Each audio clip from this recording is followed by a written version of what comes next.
have heard me say that we'd had actually a record sign up for this particular webinar. Therefore, it's just taken a while to get everybody logged in, as you probably know the way the Zoom system works. But we will start now, as we've got well over 100 people already logged in.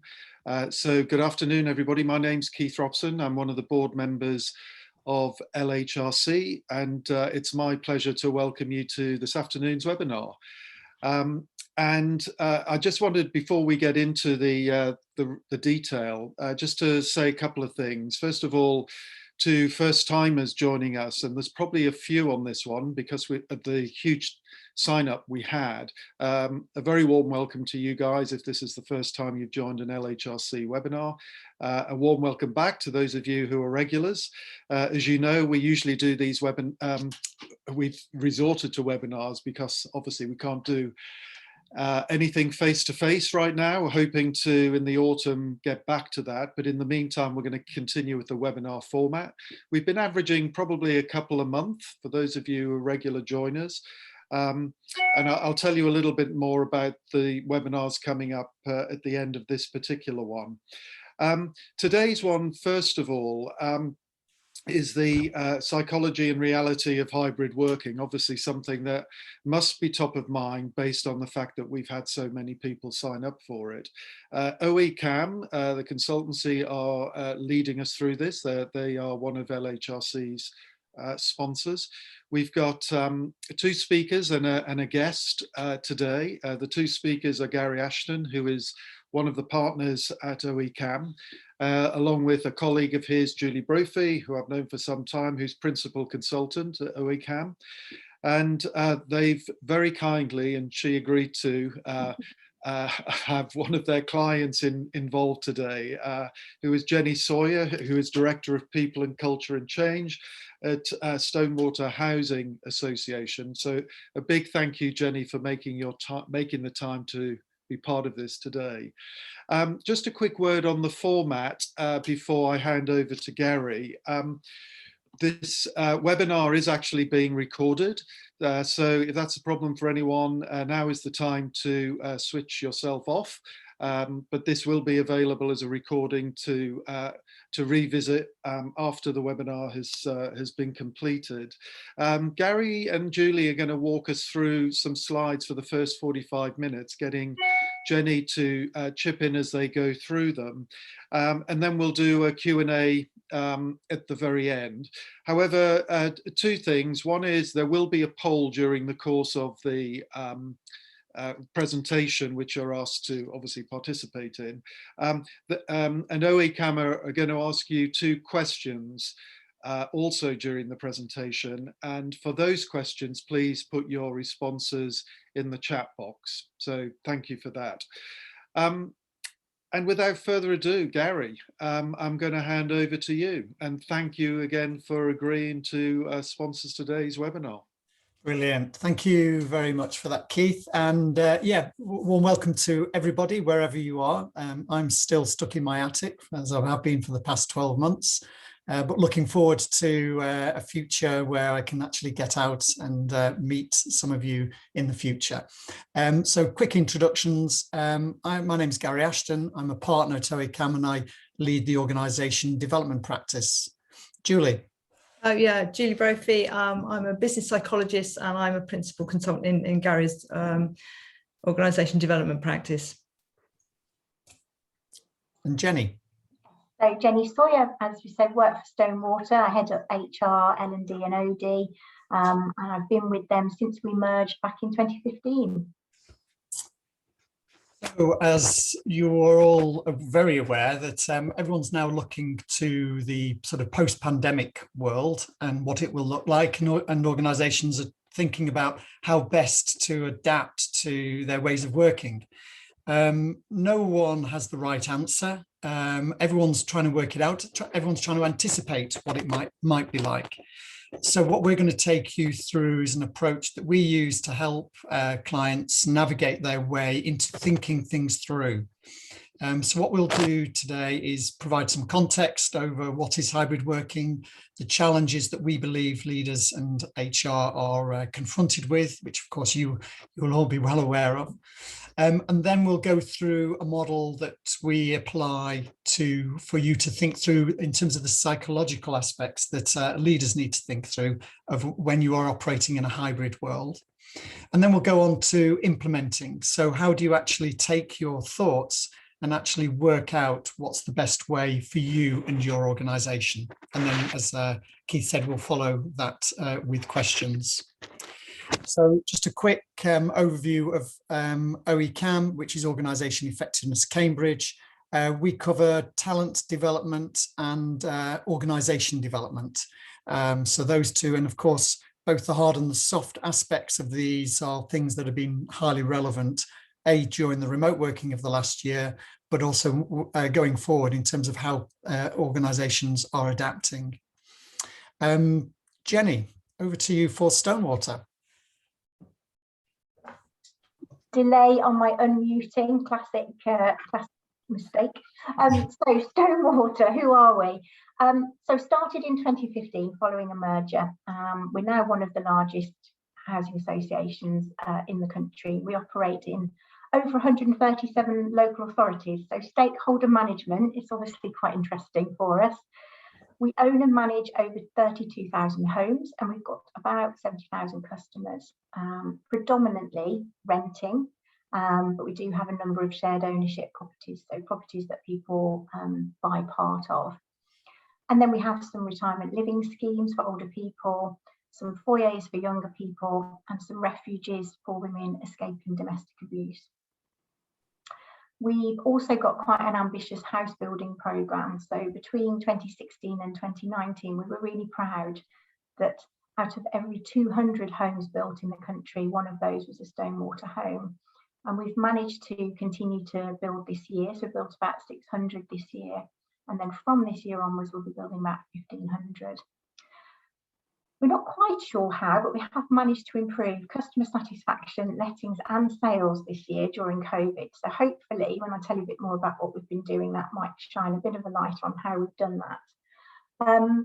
As a business, as you'd expect, like most, we have to focus on financial strength and resilience. And because of what we do, we're really proud that we do hold the highest levels of regulatory and financial ratings that we can have within the sector. We've got a clear social purpose, so 89% of the revenue that we get from social housing rent goes straight back into the organisation. So we are a not-for-profit business, and that helps us constantly sort of balance our values between commercial and ethical. We'd like to think we've been quite innovative through this crisis, and we've continued with our ambition to be a thought leader. So we take our sort of role really, really seriously in getting around the table, influencing government policy, and making a stand really on behalf of the housing sector. So we've got about 850 colleagues scattered across the country, and at the moment 95% of those are working from home. Like many of you, probably safety, health and wellbeing has been paramount through this year, but we've also managed to maintain a focus on what we call our future operating model. I'm going to tell you a bit more about that later. And as part of that, really embracing technology and of course hybrid working. We're proud that we're a best company to work for. So we were number 67 last year, and also part of the top 25 housing associations. And we've also got our Learning Performance Institute accreditation this year. So hopefully that just gives you a bit of a flavour of who we are and what we're about.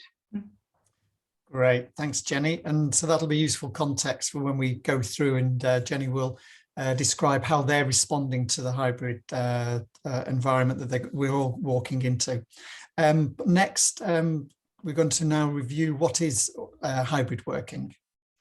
Yeah, I mean, the interesting thing at the moment is there's so many different approaches to so much conversation that's happening out in the media. So we've got everything, and on the registration there might have been some people from Nationwide actually with us today, but we've got everything from Nationwide saying to their staff, work anywhere. You've got PwC saying, you choose your start times, you work from home, do whatever you want to, and BP saying, you can work from home 2 days a week, to the other end where you've got Google US actually saying, well, if you want to work from home more than 14 days a year, you need to apply for it. So you can see there's a complete range of options available. And I think one of the key things is, as Gary said, nobody knows exactly what the right one is, and I'm not sure we're going to get it right first time. So a lot of what we're doing as we go through hybrid is going to be about trying, fast failing, being agile, and actually changing our approach as we see how it works for the organisation and for colleagues. But you can see there that Stonewater is somewhere in the middle. And Jenny's now just going to sort of run you through what they've decided that Stonewater is the model that they're going to go with initially. Yeah, I mean, I think that's half the battle, isn't it? It's sort of making a decision and pretty much going with it. Because, as you say, there's not going to be a right and wrong, and anything that we do at the moment needs to be adaptable, really, to as we go. But so where we're at is we're saying that people would be encouraged to be at home for 3 days a week and for 2 days a week out and about, because we're very conscious that really any more than 3 days at home isn't necessarily right either.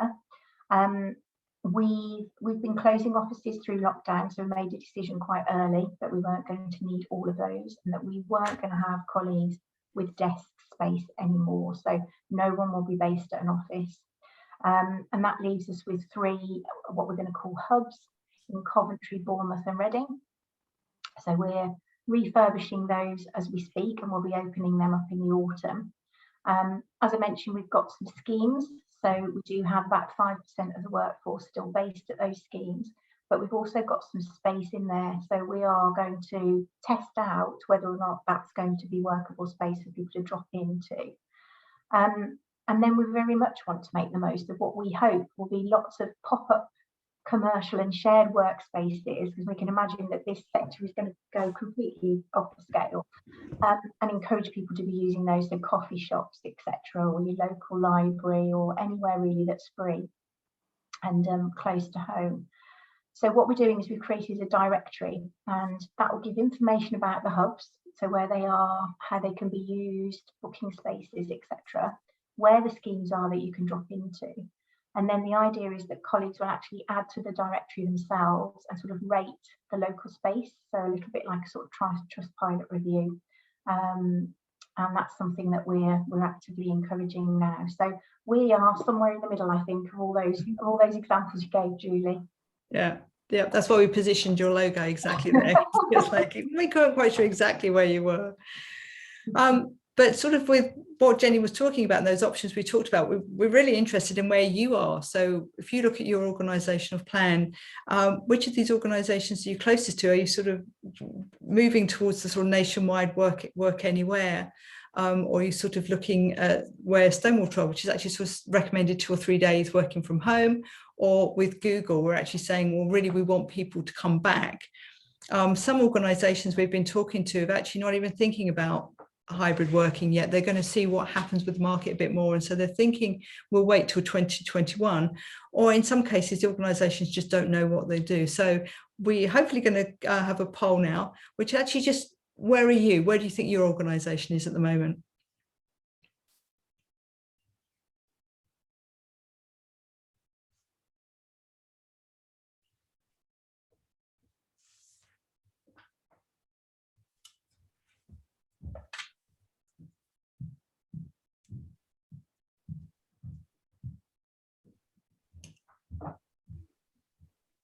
Okay. Just another few seconds to let everybody vote. Thanks, Denise. It'll be interesting to see, because as we said, there are a lot of different options available to organisations, and it's really going to be which is the best one that works for you and for your people. So it'll be interesting to see where people are at the moment. Okay, shall we close the voting? What have we got?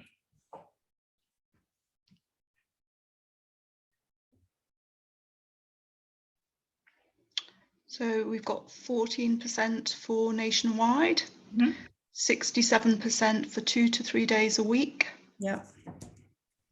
1% for Google US. Right. Yeah. 6% not planning for hybrid working in 2021, and 12% don't know. Yeah.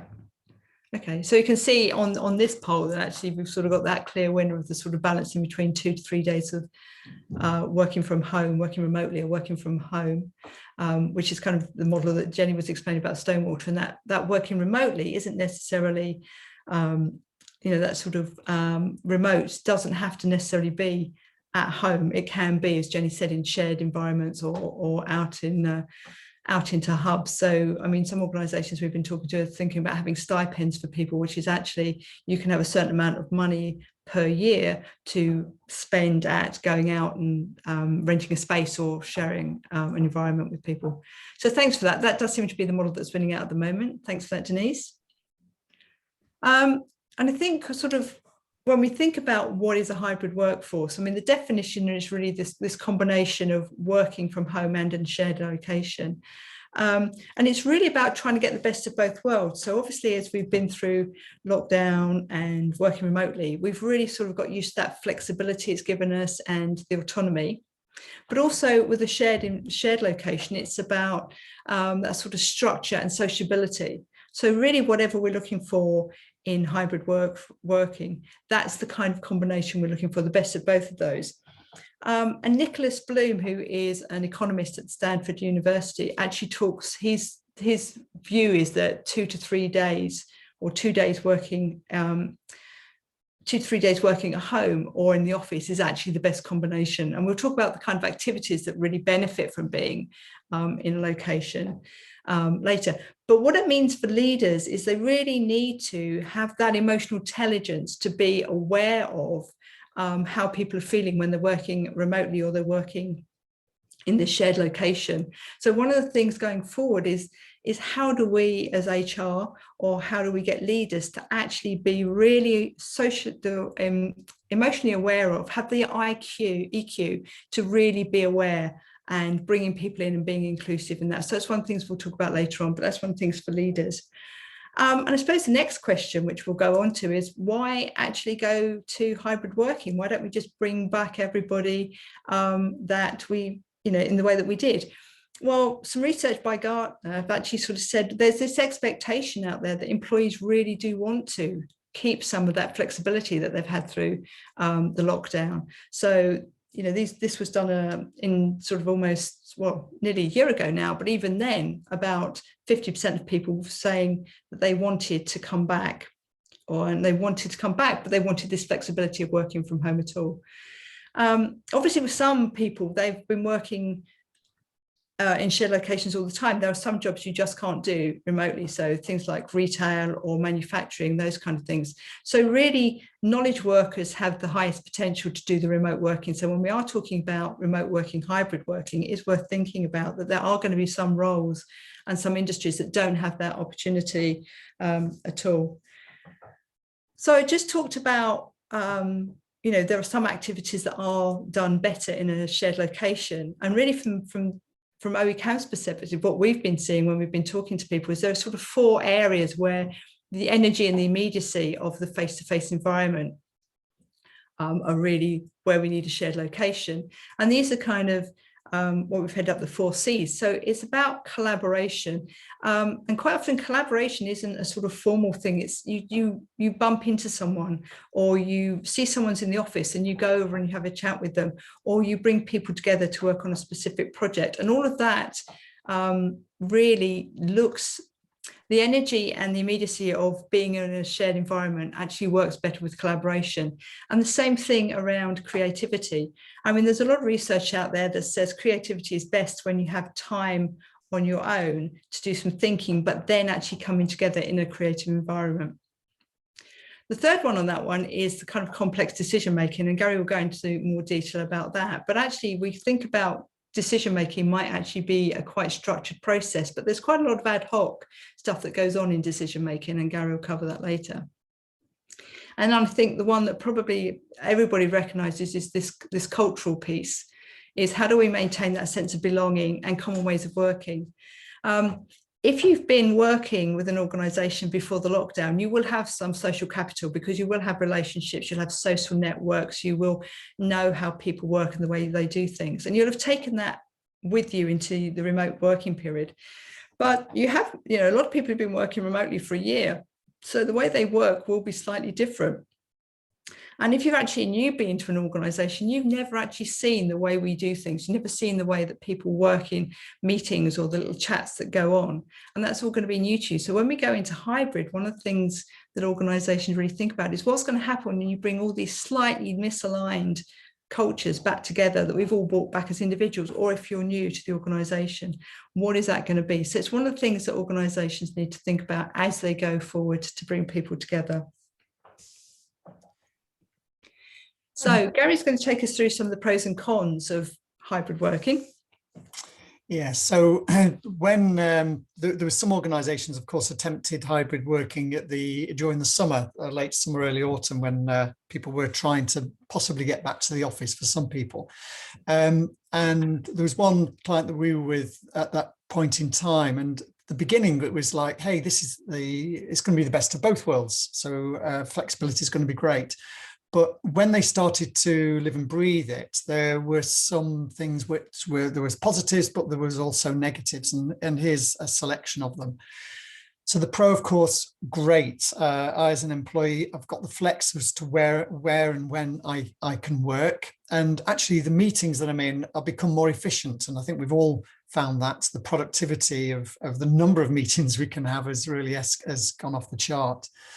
However, what people were starting to say was that they were missing out on being involved in some bigger decisions. So if you weren't in the office, the few people that were in the office were more likely to be involved in some more intimate decision making that was taking place. And also, on the other hand, they were missing out on those casual, spontaneous conversations that just happen randomly when you're in the office. All of that sort of real visceral piece that you only gain when you are all together. They did find, however, on the positive, and this has been well documented, about the reduced emphasis towards those with power in the room. It's become more egalitarian.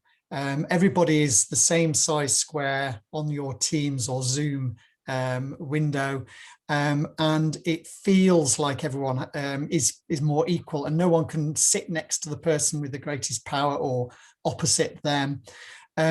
However, of course, people are feeling more remote and more isolated for those that are spending more time at home rather than in the office.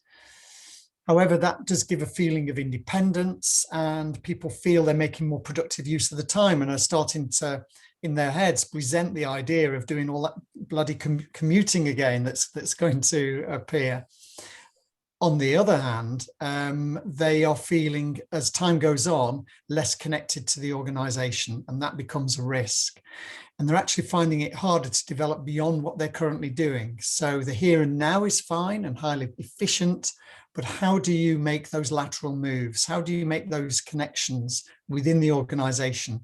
When do you know when to go into the office, thinking about the hybrid situation rather than a pure remote? All of this adds up to people really being mentally exhausted. Now, Jenny is going to just describe in terms of what information they've gleaned from their staff on this topic. Yeah, absolutely. It's just so easy to make assumptions, isn't it, about how people are feeling. And those of us that generally are making the decisions, our experience is probably very different. So we were really keen to go and ask people. So we did a survey. We did that with a consultancy that we've been working with, really to sort of get under the skin of how people were feeling. This national survey by Future Forum, so that was saying 12% of people want to return to full-time office work, but actually the larger majority are preferring a sort of a remote office model. And we found that was very much backed up when we did our survey. So 89% of our colleagues were saying they'd prefer to spend most of their time working from home. And we actually asked them to sort of specify, and it was the 3+ days that was coming out as the preference. Where and how they work when they're not at home was obviously very important to us, because, as I say, we're refurbing these hubs at the moment, and we wanted to use this information to literally sort of make decisions about how much of the space would be collaborative, how much would be creative. And one of the things that we found was that a lot of people really want one-to-one space away from home. which again is a sort of, it's an assumption to make perhaps that you can find a quiet space at home, but of course for a lot of people you can't for many reasons. So quite a lot of people are asking for quiet space too. And then probably the biggest surprise was that 88% of our colleagues do have a defined work area at home. We thought it would be quite a lot less than that. We are finding some synergy with the fact that our younger colleagues are generally not having the space to work from home. It could be that they're in a shared house, it could be that they're still living at home, and sort of I've got somebody in my team who's working on one end of the kitchen table and her mum's on the other, and I just think, oh, if I was having to do that when I was 20, it would have been horrendous. So it was more than we were expecting. So, you know, we often say, don't we, don't make assumptions. So it was really useful to go out and get this information to back up the plans and what we were looking at. So in a nutshell, really the top 3 priorities for our colleagues when they do come into those hubs is going to be creative space, collaborative space, one-to-one meetings, and somewhere to catch up with colleagues. Thank you, Jenny. So once we move into that scenario then where people are, a number of the employees are either at home or in the office, the challenges that we've found that leaders will need to address are these, and these are the ones that we've identified.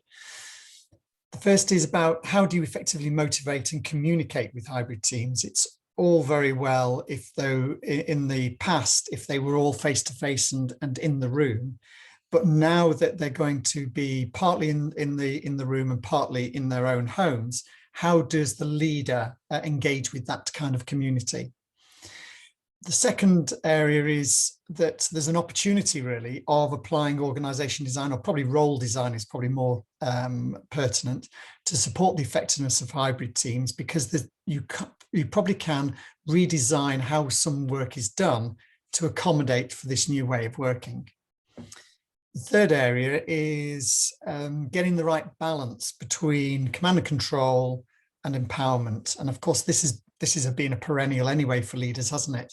But what we're finding is with this model of hybrid, the balance is tipping even more towards empowerment. So where it's been a set of words that people have said but not necessarily done, it's actually happening by default now, because some leaders aren't literally in front of all their team all of the time like they used to be. So they're having to learn how to empower. The fourth area is overcoming unconscious biases about certain groups, and the creation of in-groups and out-groups is certainly a risk. And that's what Julie will address in a few minutes. And the fifth area really is how you manage and help team members come through the emotional fallout of COVID, because it's been a long journey, as we all know, and we're still not quite out of it, and we may not be out of it worldwide for a very long time. So leaders have a role really in looking after and having the mental well-being of their teams to manage this new way of working, but it's within a context of what's been happening in terms of the pandemic. So a lot of things to actually think through for leaders. So how we help leaders then think this through, and organizations think this through, are looking at these 4 perspectives, and this is what we're going to use the rest of the time on. The first is on focus and perspective, really giving that sense of direction and really clearing the way for people to do their work in this new way. The second one is to that point of autonomy. That teams are going to be more autonomous than they were in the past. And how does the leader adapt their leadership style to accommodate that? The third area is on attachment, which is around how do you make sure that the team still feel like a team rather than a disaggregated set of subgroups or even individuals. And then the fourth one about knowing where they can get support. So that's security piece.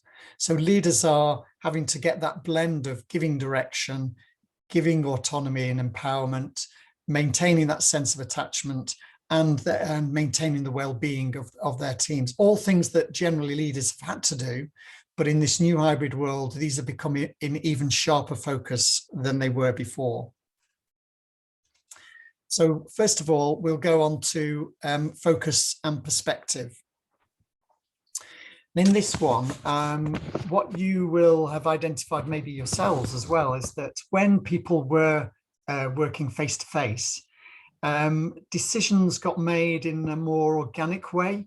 It was okay if the decision-making process was a little bit fuzzy, because people knew who to go to, the informal conversations, the tacit approval or disapproval of things as ideas were evolving, the non-verbal cues as well that were taking place whilst you're in the office. Now, in a hybrid world, of course, that starts to sort of degrade, because some people will be in the office, but others won't be. And it's harder to get physically together all the right people at the right times. There's an example of this a couple of months ago. The CEO mentioned that he'd asked one of his directors to write a paper on a particular issue and come up with a proposal for the next exec meeting. Now, normally he sort of reflected on afterwards when the paper came to the exec team. It was a pretty low standard. It was a lower standard than he'd normally expect, and it had really not hit the mark.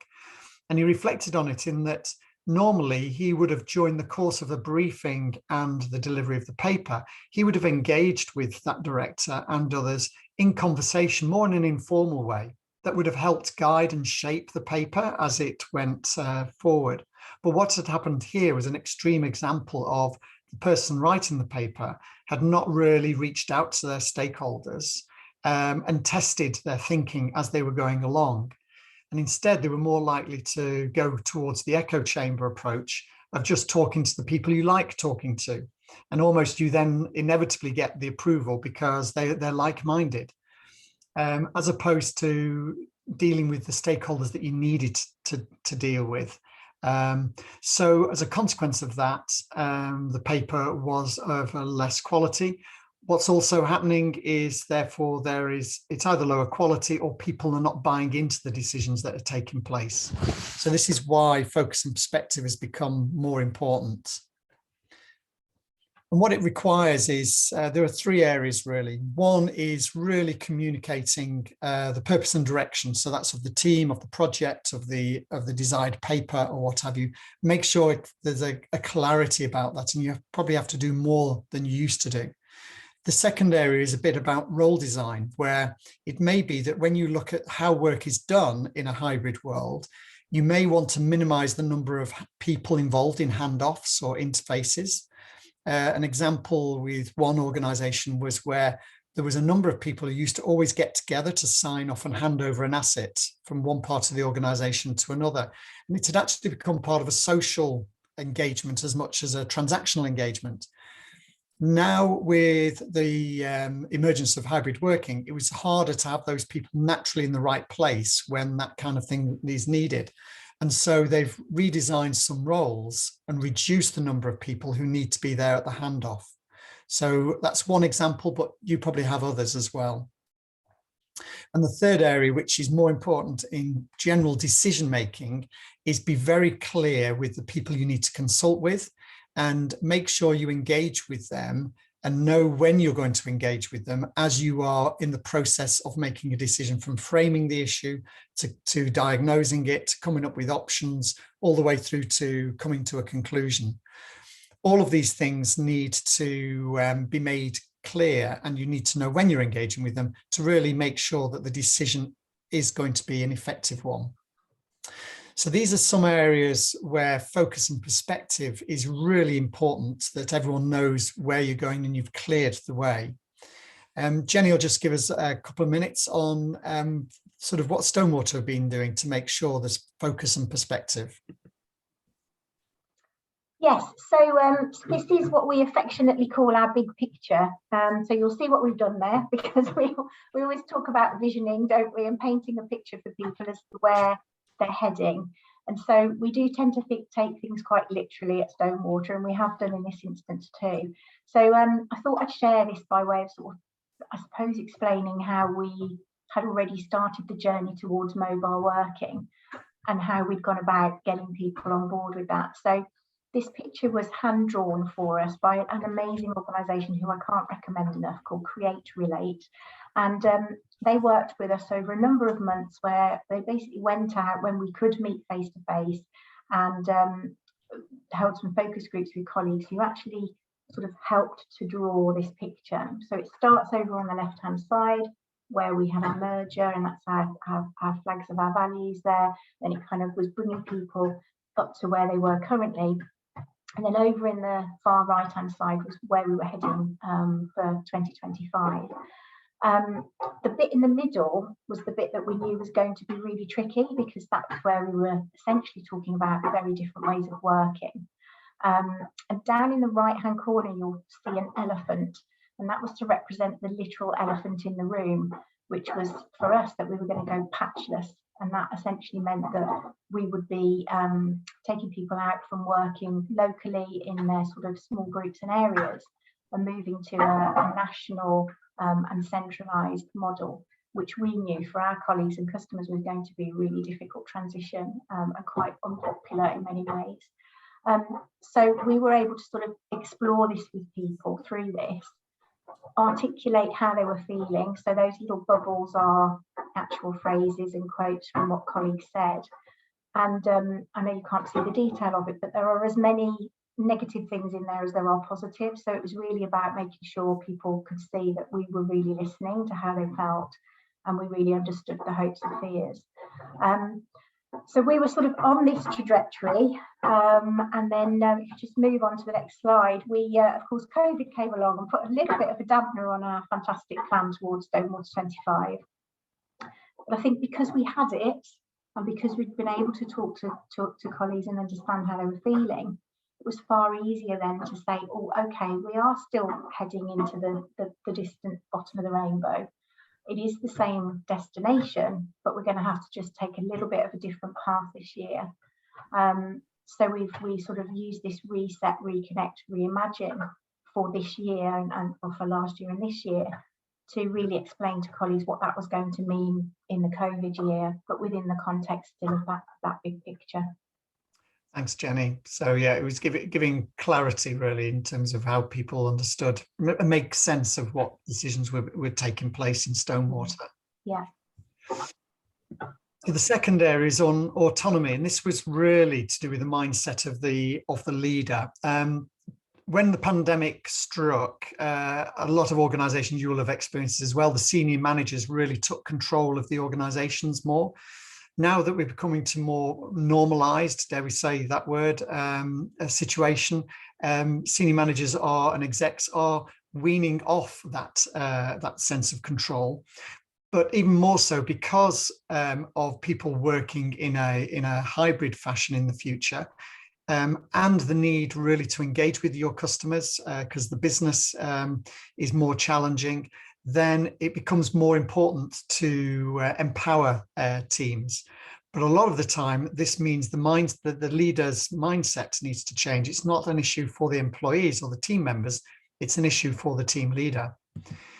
So some of the areas that we've been coaching leaders on is really the following. How do they provide more context and less control? So how do they get that balance right? What can they delegate more of? And that's, I know, a perennial issue, but trying to move things on further down the line. How do they keep connected even though they are delegating? And that's the eyes on but hands off approach to management. And overall, how do they adapt to a more coaching style of leadership that becomes more relevant when you're operating with a team that's more dispersed than you're used to? And leaders often need coaching themselves in order to get their heads around how to operate in this new world. Jenny, from your point of view, is there any sort of resonance or any areas of that relate to Stonewater? Yes, I mean, I think it's tricky, isn't it? Because just at the time when, you know, the world's been turned upside down and lots of really urgent decisions need to be made, there we are trying to ask our leaders to empower people, you know, and let go of some of the control. So we found that really difficult this year. We'd sort of already been building up what we were calling a permissions culture, which was where people don't have to ask for permission because we've given them the tools and the knowledge that they need to make decisions on behalf of the customer. And then, of course, COVID came along, and it has been really hard for leaders to let go because, of course, the tendency in an emergency situation is to hold on tighter. So, yeah, absolutely, it's been a struggle. As we're coming out of it, we're hoping that by talking more about a coaching style or bringing that back into the conversation, that will help get back to sort of where we were. Yeah. Thank you, Jenny. So now Julie's going to take us through the third area of attachments. Yeah, and we're looking at this keeping this one team feel, and this was illustrated by an organisation we're working with and coaching their leaders, and they gave us an example. One of the senior people gave us an example where they were having a very key meeting about making an investment on behalf of the organisation, and they could see that there were sort of 4 or 5 people who were in the office, and the rest of them were working remotely. And as the conversation was going on and they were making, moving towards a decision, they could see that this person could see there were a number of side conversations going on. They couldn't hear what it was, but they could actually see the body language was, they were having these little conversations. And then they had a coffee break. And when they came back from the coffee break, it became completely apparent that the decision had already been made and it had been made in the room. So those that were remote felt really disconnected from the conversation and from the decision making, and I'm sort of quite, certainly the person we were talking about felt sort of slightly annoyed that they had actually been involved in this meeting but hadn't actually been able to have input or real input into the decision.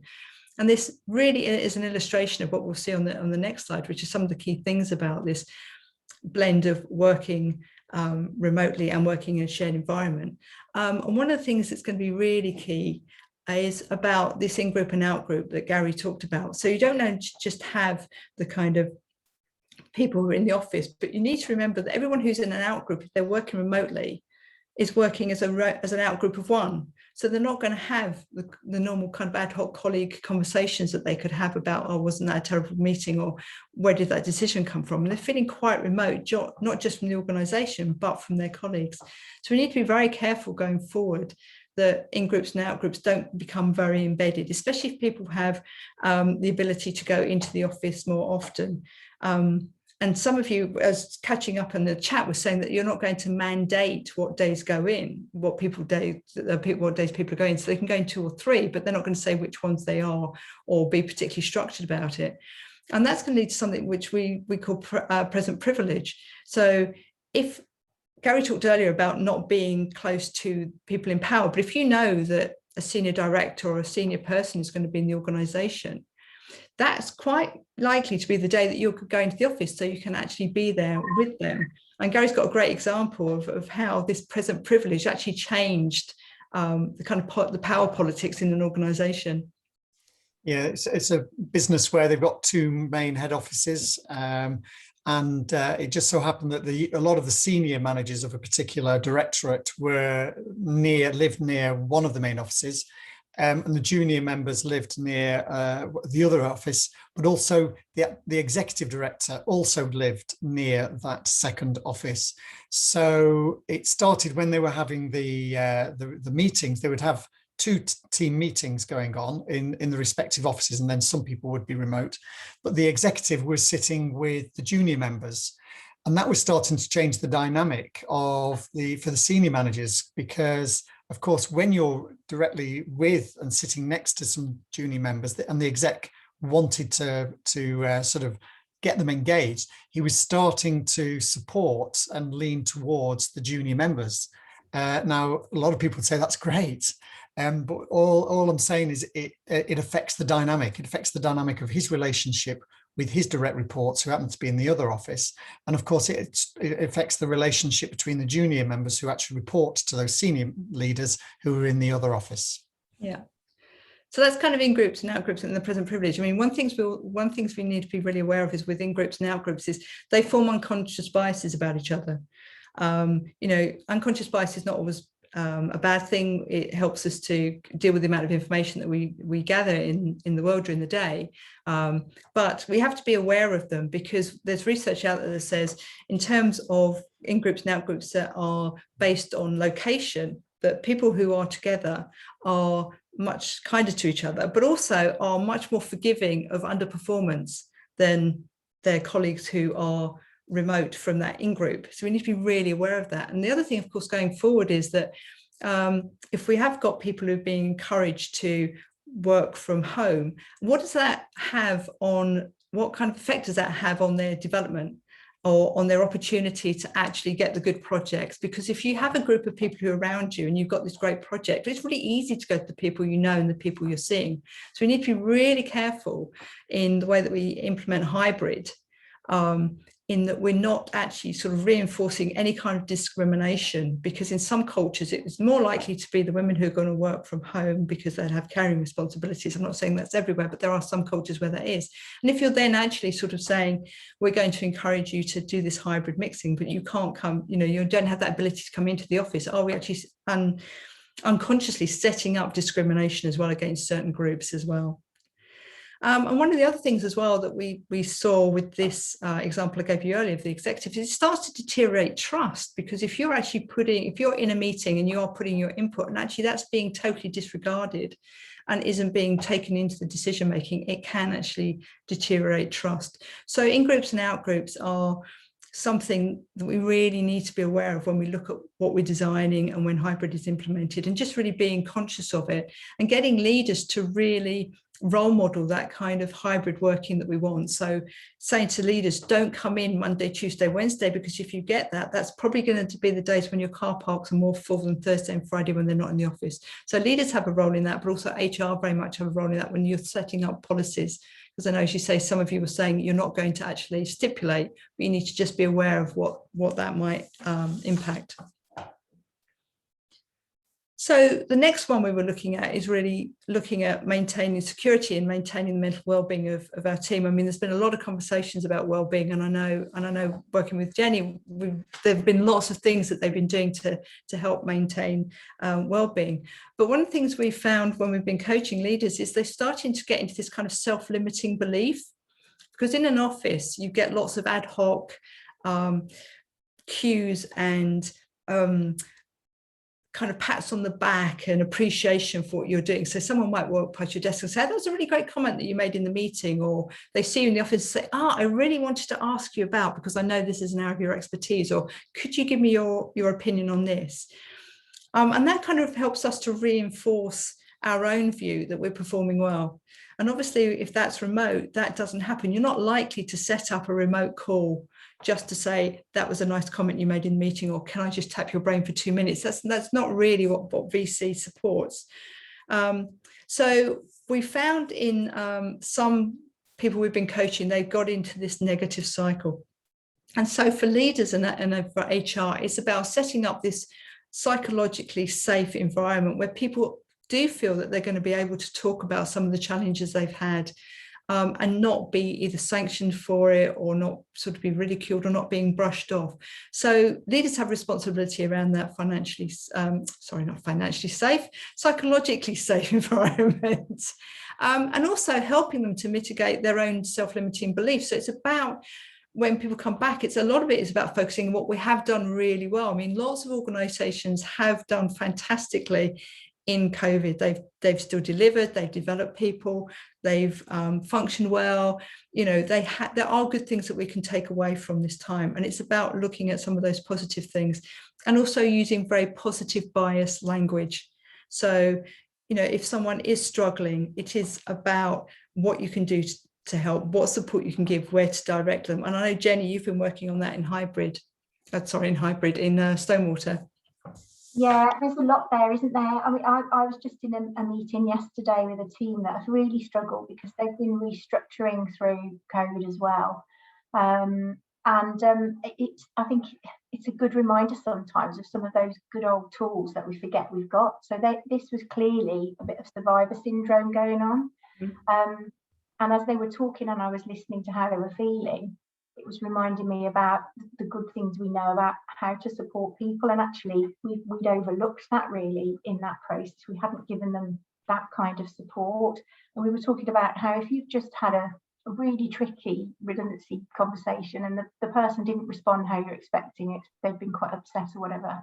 If you're in the office, there'd be someone to talk to, just have a quick chat, have a cup of tea, a bit of a debrief.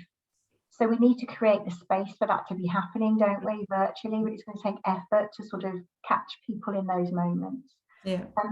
One of the, it was really bothering me sort of early on in the lockdown that we couldn't see people, we couldn't sort of touch and feel them, and we didn't know whether or not managers really were having check-ins and finding out how people were. So in the end, we just created our own little pulse survey, and we based it on the definition of well-being, which is to be happy, healthy and comfortable. We thought, oh, that's it really, that's what we want to know. So we've used that intermittently throughout the period, and what we found is people don't even really expect you to do lots with what they're telling you. They just need a bit of an outlet. They just need, it's like a pressure cooker, a pressure release to say, yeah, I'm happy this week, but my health's terrible. I haven't been out for a walk, or actually feeling quite uncomfortable about some of the changes. So we found that a really good way to satisfy ourselves that we've got a feeling of how people, are really doing out there. But also, of course, it then helps you to know how to manage your comms and signpost people, etc. So I think more and more we need to find more of those virtual ways to let people let off a bit of steam and to sort of tap into how they really are. Yeah, absolutely. So overall then, it's about focus and perspective, really clearing the way and allowing people that space to get on with their job. It's about shifting the mindset of the leader to have that more coaching style and looking after their more autonomous teams that they will be managing. It's keeping that one team feeling and making sure there's a sense of attachment with the teams, and it's managing the mental well-being as Jenny's just been describing. These are the 4 areas that we believe leaders need to have on their minds all the time.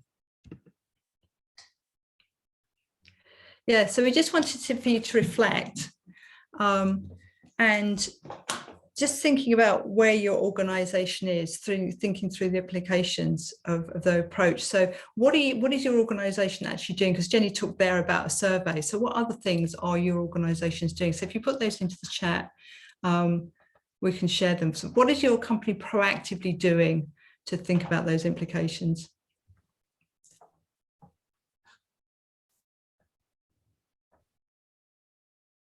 Yeah, so Bally's talking about some of the implications are around trust. Yeah, absolutely. So yeah, how do we build and maintain trust? And as I said in that example, in the decision making, because that person felt that their view hadn't been taken into account, or the feelings hadn't been taken into account, the trust was eroded. But it's also things like, if we make commitments about including people in things, it's actually following through on those commitments, so that can help to build trust.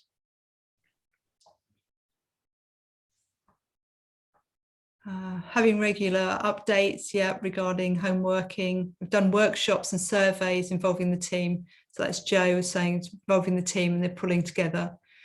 Creating resources and a portal to access for the information. Yeah, so having that, as Jenny was saying, signposting it to that one place.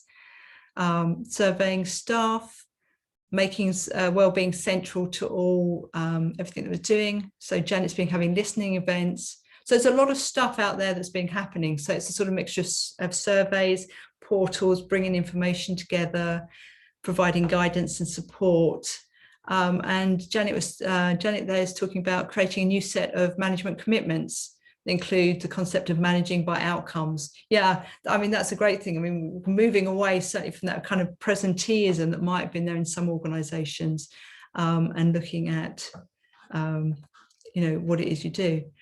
So we're going to look a little bit about implementing the hybrid approach. I mean, we've talked about a lot of things, and some things we've actually talked about were those unforeseen consequences of the kind of hybrid working we saw some of our clients doing in October. So Gary talked about that change in pressure. We've talked about in groups and out groups. We talked about present privilege as well. I think right at the beginning we said, we're not going to get it right first time, because hybrid is a new way of working for many. It isn't the same as being flexible. It is a different approach.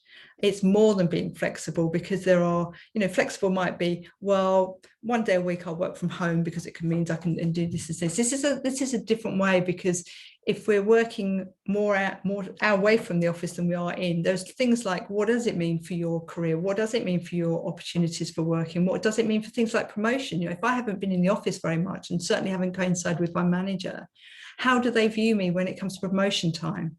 So there's all those kind of things that it's hybrid is going to be so much more than flexible. And it's got implications on, so the 4 C's we talked about, so that was collaboration, creativity, critical decision-making, and culture. It has implications on those, and as we said, the power structure. And one of the things Jenny was talking about earlier was that use of space. So if we've got all this space, I mean, one of the kind of opportunities for organisations is to actually look at our real estate and say, well, how much do we need? Do we need all these big offices? I mean, is anyone really going to go back to Canary Wharf? So some of the banks are looking at how much space they need. But how do we use the space that we've got? If the 4 C's of what we need to come together for, how are we going to do that? And obviously you guys in HR are probably having lots of conversations about what's the legal implication of that. My contract says that I have a desk in this office. What's the legal implication of that? Or things like, is my house insurance covered for me to work the majority of times from home? What happens to my gas bill? That's going to go up. So there's a whole load of quite detailed stuff around hybrids that needs to be thought about. And I think, as we said, the solution is going to be different for every organisation depending on what you do, and also what works for you, what works for your colleagues, what works for the way that you need to do it. And it is this, as Jenny said, they're going to try it. They've made a decision. They're going to try it, but they're always going to reflect on it and see what happens. And we'll talk about the role of HR in more detail in a moment. But actually, sort of, HR have a number of roles, which is actually to help and implement the new ways of working for the future, but also to help leaders to change their mindset and to kind of recap on the benefits of hybrid working. So you have like 2 roles.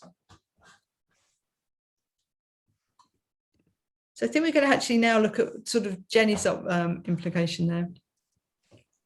Yeah, so this is just a sort of summary of what we've been talking about, really. So as I say, we as many of you are, I'm sure, we're redesigning these hubs that were traditionally rows and rows of desks with some meeting space, kind of taking that out completely. Again, like many of you are, listening to colleagues about how they want to use the space and then designing it around that. But as you say, Julie, we're trying to make sure that nothing is fixed. So everything is going to be on wheels and movable, because how we feel we might want the space to work now that we've been stuck at home for a year, we're really conscious is probably going to be quite different in another year when we've got used to it again. Yeah. So we're trying to keep things really sort of flexible.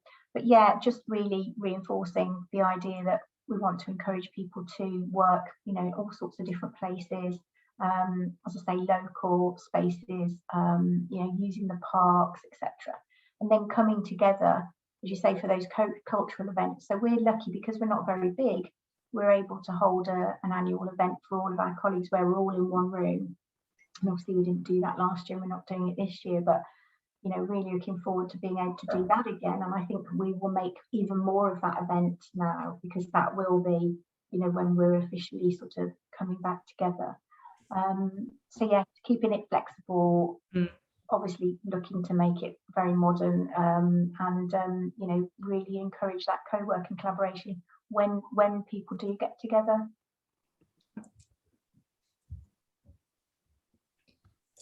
Okay, and we said we would focus more on what HR can do. I mean, one of the things that they can do at the moment is actually to prioritise those initiatives that are going to help with driving this change. So in terms of leadership, it's around that coaching around how do you manage a hybrid organisation. We don't, this is new. So it's going to be new for them. They're going to need to try things out. They're going to need to test things. So the coaching will actually help them. And we've been offering this kind of hybrid coaching to companies that are starting to come out and think about that. And it's this kind of the mindset of leaders. So it's about being more autonomous. It's about being aware of your unconscious biases. It's about, you know, role modeling those behaviors and really coaching leaders. So you're giving them time and space to try these new behaviors for themselves. HR can also prioritize those kind of initiatives you're doing around the culture. What we want to do is proactively design an inclusive culture. We don't want to be going down the route of whatever kind of culture we go down is sort of reinforcing in groups and out groups or any of that kind of stuff, or the present privilege. So actually being sort of proactive in thinking about, does the culture of the organization need to change because of the way that hybrid working is going forward? And again, with the employee experience, it really is that making sure we're not discriminating in any way in terms of development or engagement in the organisation. And as HR, we have this role as well as to actually articulate and role model that desired mindset and behaviour. So as HR, if we have this knowledge about the culture and the in-groups and the out-groups, then let's actually use that to be role models for the leaders, but also for our colleagues and thinking about it. And also a great role for HR is actually managing that change impact. You know, how do we take people emotionally through change? How do we communicate the change? How do we actually look at who the winners and losers are in these organisations and be empathetic to the messages that we need to send to them? And when we're looking at leadership, making sure leadership, Jenny, this is an example you've had in your own organisation, isn't it? Yeah, I mean, I was reflecting on this for today, and I was thinking, what is it that our leadership have done that I think has really helped? And one of them was that they've been really clear that they've been making up their own minds about what we're doing. So we haven't felt like we've been at the mercy of what the government decide. So that visibly sort of decisive approach, I think, has really helped. And obviously that means that sometimes we might not have made the right decision, but they've been very clear that they're taking the decision based on what we need to do as a business and what's right for us. So one of those, as an example, is that we have literally been at home since lockdown began. We haven't let anybody back into our offices at all. And obviously that, you know, that's varied quite a lot from company to company. And there have been moments where that's been really challenging. Mm-hmm. But because it was what we decided and we stuck to it, then I think that colleagues probably, whether they agreed or not, at least they knew where they stood and they could feel trust that the leadership were prepared to make those tough decisions. I think, like lots of people have said on the chat, you know, all the different ways that we can stay in touch with colleagues as a leadership is really important. Everything from our chief exec does his coffee cup sessions where he meets with a group of people, and we carried on doing that with furloughed colleagues as well. We furloughed about 18% of our workforce. So each week the managers were still staying in touch with them. You know, we use Yammer and all sorts of other collaborative tools to do that. And then finally, I think it's making sure the leadership stay on message. So having really good, robust comms plans for every step of the way, I think is really important. And sometimes because we're trying to respond to the situation, we sometimes forget to do that piece where we really look at every stakeholder and we think from their perspective how they're going to feel, and then we get ahead of that with the comms. And then finally, what you were saying, Julie, about leading by example. So we've said to our chief executive, basically stay at home, because the minute you start holding meetings in offices, you know, then people will start to think that that's what they need to do. So they are going to have to sit on their hands literally and you know, and show people how it needs to work. Yeah. Thank you. And finally, just another way of thinking of this through in terms of how we've been helping organisations is think of those things that you think will be common across the whole organisation and work out what are the hybrid implications. So there's a list for you there: employee life cycle, the whole D&I agenda, the leadership style that we've spoken a lot about, how you manage meetings, those 4 C's. And then go into each area or directorate or function specifically and really find out what is at risk in their particular area for individuals, for teams, or at an organizational level, and stress test it by what we do is we co-create different lenses through which the organization or the team can look at a specific area to see where is it, where might it go wrong, where are the risks that we need to zoom in on. So that's an approach that we're using that you could apply as well. So we've covered all the areas, we've covered what HR's role and what you can be doing. It's over to you, Keith, in terms of questions. Yeah, great. Thanks so much, Gary, and to Julie and Jenny too.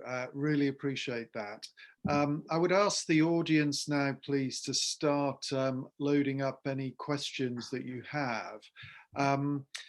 I do have one that's come in earlier from someone. Maybe I could just read it out quickly. It says, in relation to in-groups and out-groups, how can organizations stop hybrid working becoming gendered, i.e. more women working predominantly from home, more men working in the office? Yeah, I think it goes back to it's a couple of things that we sort of talked through. I mean, one of the key things is going to be about monitoring it and actually asking people how it's working, and not thinking it's you know, the first design is there, and actually asking what more can do. But so Jenny was sort of talking about that survey that they asked. It's actually sort of, when you ask that question, actually put the gender question in there, so you can start monitoring whether or not it is more men or more women. But also then using your male leaders as role models to be saying, actually, you know, in meetings, well, I'm sorry, guys, I'm not going to be in tomorrow because I'm actually working. This is one of my working remotely days, and actually being very, very public about it. But I think if you want to get this new behaviour in place and you don't want those in-groups and out-groups to become generalised, it is actually about going out and monitoring and reporting and being aware of it and discussing it. The other area would be of those 4 C's that we described, which means those are the times where it's good to have people face to face. So when you are making those critical decisions, when you really need to collaborate and be creative, then people do come into the office. So those critical moments, people are in the office, and there is no gender split then, because that's part of your requirement. This isn't a hybrid world. Does mean that you could be in the office, you could be at home. Make sure that in certain cases, everybody's there in the office for those important moments. Jenny, a question for you. When you showed the results of your survey that you completed, I think the figure was 12% of your employees who were surveyed still wanted to work in the office. I think that was full time rather than take on a hybrid model. Are you going to give them permission to do that? And in addition, with the shared environments, any data security implications for you in terms of people, you know, logging on using cafe networks and so on that you've had to think about? No, I mean, we are going to insist really that the hubs are there for people to use, to sort of drop in. So no one's going to have their own desk in any office.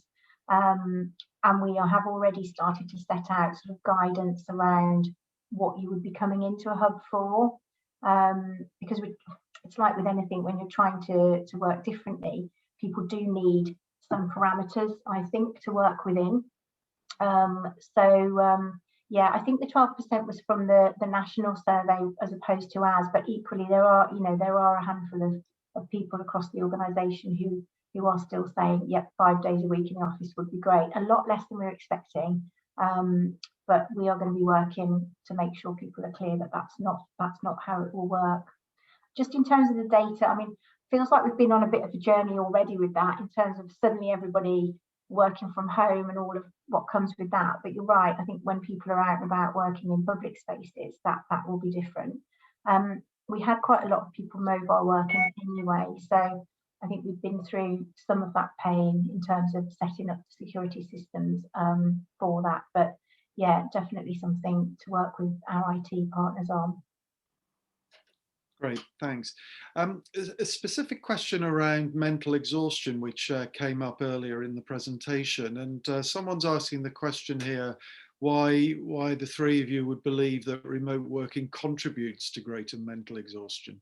I mean, I think it's because it's so intense, isn't it? You know, ordinarily you'd be sitting in a room and you'd all be apart from each other, and you can look out of the window for a moment and you can take it all in. And of course, now we're all staring at each other intently, and you don't know who's looking at who. So I think, from my perspective, part of it is because it's quite intense. Then I think we're desperately picking up on all of the cues from people. So our brains are working extra time because we're trying to work out, like Julie was saying, you know, what's the mood? Am I doing well? Is everything going okay? So all of that extra effort's going into it. And then I think what we're seeing is some of those bad habits have crept in, you know, so you might have, it looks like people are messaging each other and you're getting distracted by that and get a bit paranoid about what you're saying. So in a strange way, it's just become even more sort of insular, hasn't it? And then and that's like for pure remote, when you get to the hybrid world, it'll be that people are second guessing as to when's the right time to go into the office. There was one business that did go hybrid in late summer of last year, and they found there was a herding mentality that would take place. As soon as some key leaders were known to come in on a Tuesday, everybody wants to come in on a Tuesday. Nobody went in on a Friday. So you get these massive peaks. So it becomes, there's an anxiety on that as well. So not only the anxiety, the intensity at home, but the anxiety of when do I go into the office? Yeah. And I think just adding on to that one, the other one is about things like the commute. I mean, people are complaining about the commute, but it was actually a break between your home and work, where you could actually get a bit of downtime. You could think, you know, I know personally my reading over COVID, over the lockdown has completely dropped, because I use the train as almost like a library, and I would read to and from appointments, and you don't have that now. So you get up, you go onto a Zoom call, or you'll start working, then you're going to another Zoom call, and you're going to another Zoom call, and you don't have that little break between meetings where, even if you're just walking from office to office, or just walking back to your desk, getting a cup of coffee and then going, you haven't got that downtime, I think, in the kind of remote working, because we're so, now we think, oh, we've got this extra time, we've got to make it productive. And you feel like sometimes you're living this barcode life. It's like that meeting into the next meeting, into the next meeting. And you can be late because you've got to switch from Teams to Zoom or Blue Jeans or something else. And it's just the intensity of all of these meetings, I think, as well. There's a number of questions around one particular theme here, and that is any tips that you guys might have for managing performance in a remote and hybrid environment, and in particular, of course, keeping track of people who might be underperforming, in particular where there are obviously ongoing implications of that. Yes, I mean, one thing is to for performance, it's sometimes to do with motivation as much as, you know, are they doing the job right? First of all, there's more focus on measuring the outputs rather than the inputs. So the lack of need for presenteeism. So what are they creating rather than what are they doing? But then the need to engage with people face to face. So at the appropriate times in the calendar, in the year, to make sure you still meet up face to face with these people when you are doing performance reviews. Obviously, they won't be that frequent, but you build them in, so you're getting that personal connection as well as a remote overview of performance.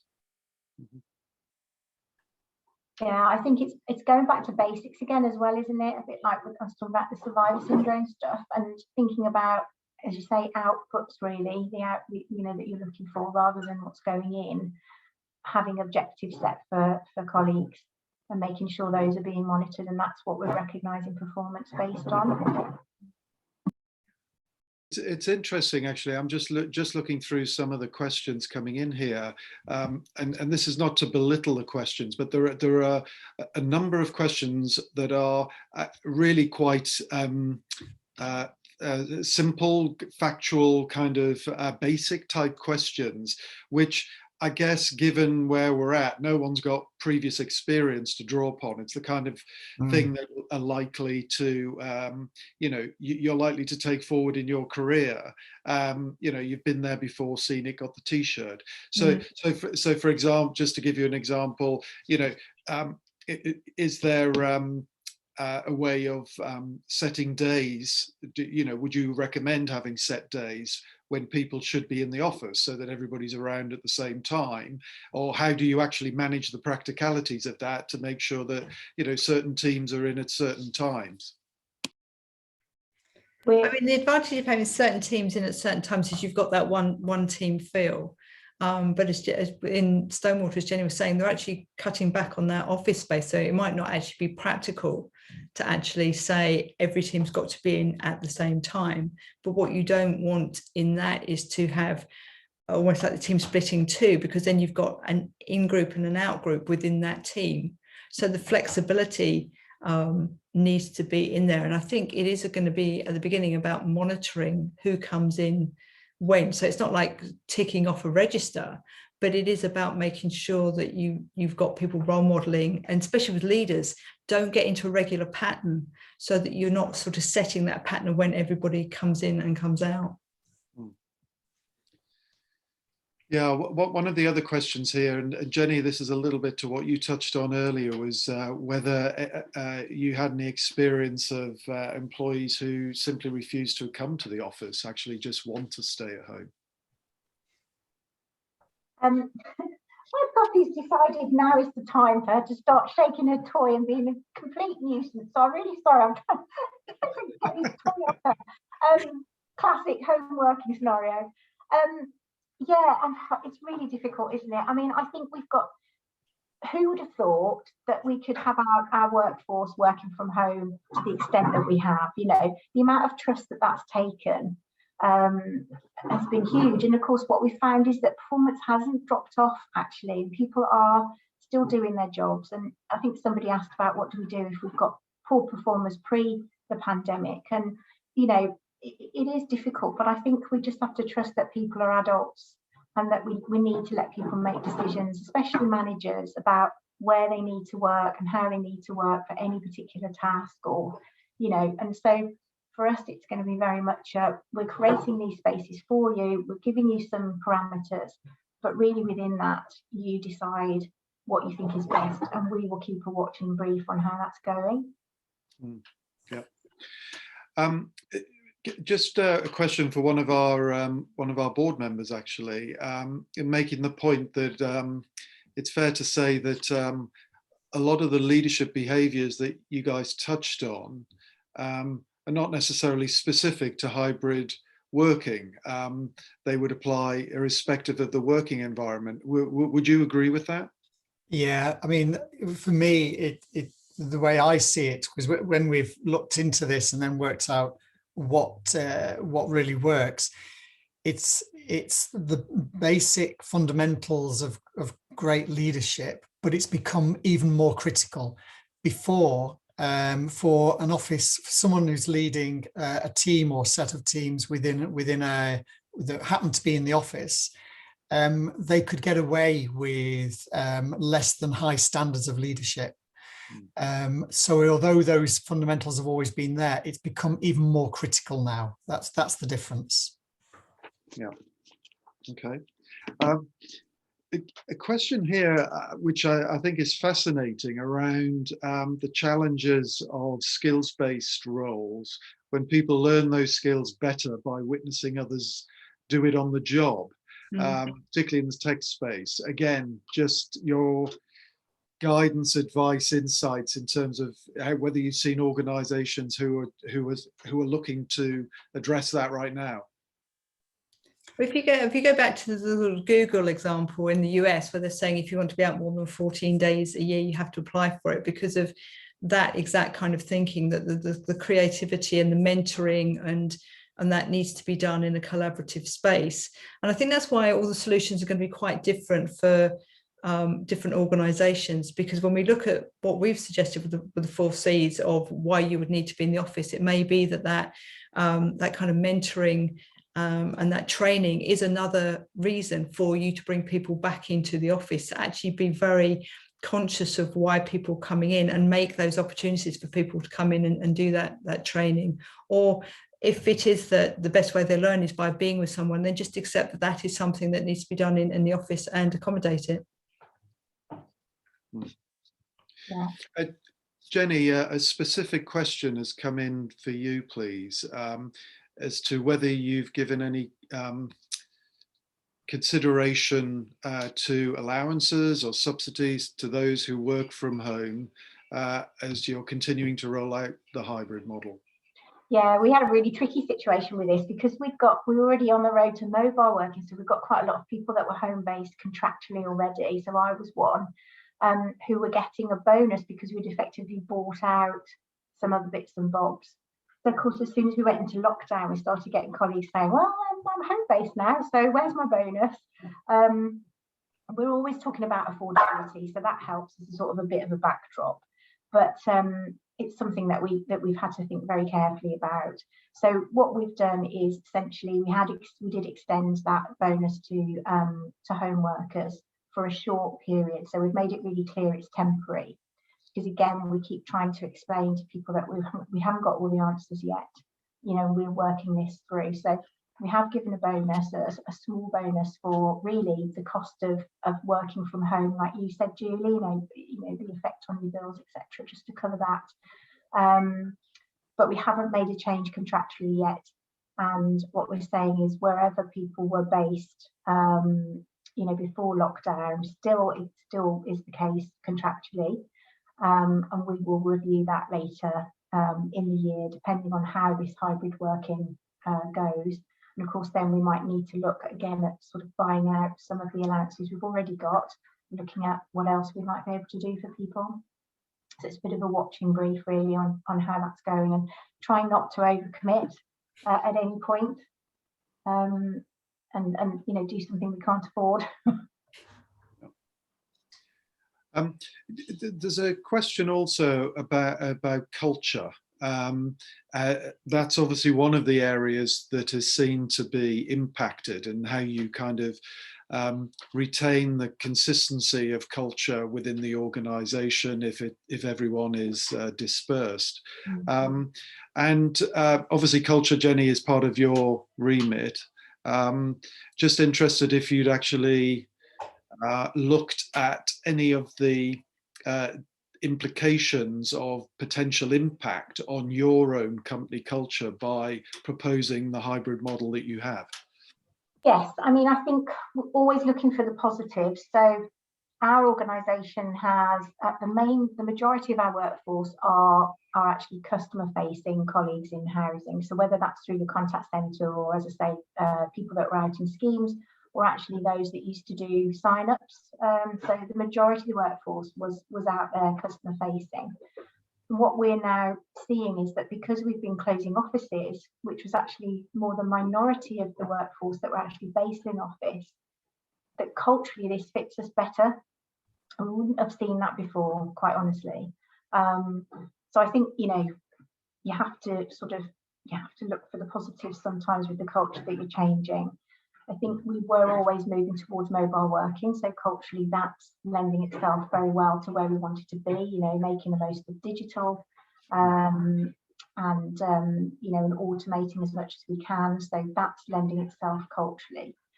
But I think probably the biggest lesson this year, the thing that stood us in the most stead, is that we've got a culture of people who really want to do the right thing by customers, and so they've often found the solutions. And you know, and like each other. So it's been really important to keep creating those spaces for people to see each other and have some fun. So I feel, it probably sounds a bit trite, but I do feel like our culture has got stronger because of it. You know, we've looked for the positives. We've been able to build on the foundation of where we were already going. You know, and hopefully keep heading towards that part of the map really that we were sketching out. Yeah, I think with other organisations where there was a lot of cultural capital, where people really understood the culture of the organisation, the ways they're working, and the kind of norms and values of the organisation, those will sort of have survived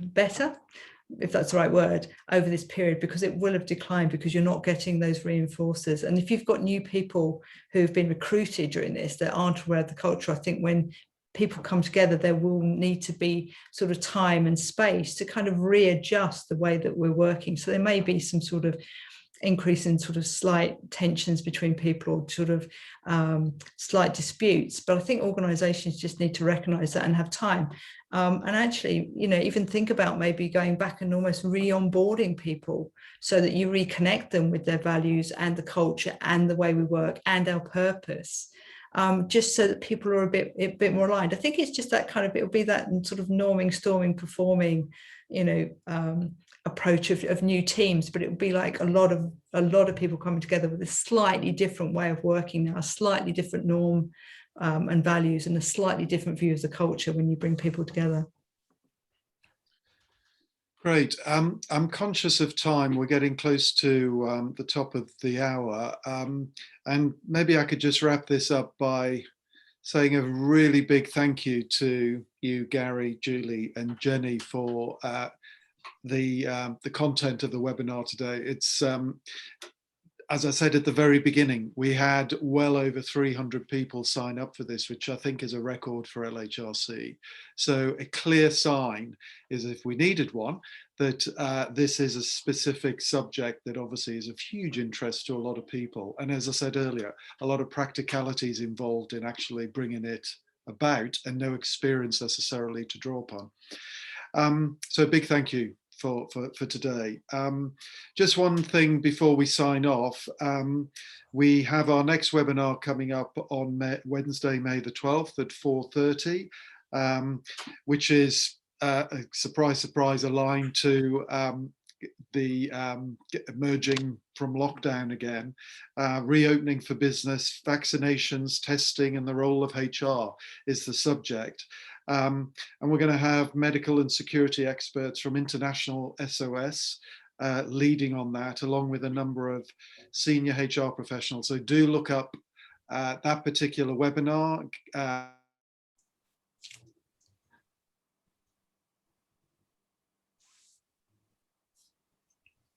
Keith just frozen. Yeah. Denise, do you want to conclude? He is in South Africa, so he has got a good reason.